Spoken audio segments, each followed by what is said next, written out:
e varrezat publike kur është ndërhyrë nga persona që akoma nuk dihet.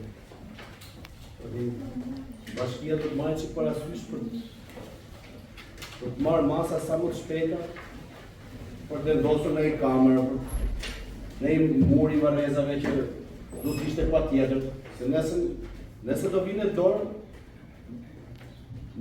ose nëse do ishte vënë dorë, nuk do ishte ndodhur, masa nuk do kishte ndodhur kjo që ndodhi. Të paktën ne do të marrim masa sa më të shpejta për mos të ndodhur më. Se nuk është çudi që të ndodhi edhe prapë kjo.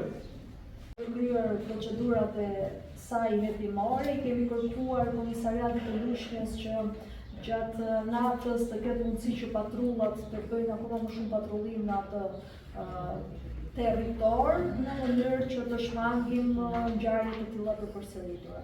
Patjetër, siç e kemi përmendur në mbledhjet e kaluara, bashkia është të bërë procedurat që ne mbledhim bazat materiale dhe të bëjmë rrethimin e pjesës që është e nevojshme për varrezat publike, që është sidomos tek pjesa që u hap në periudhën e viteve të fundit.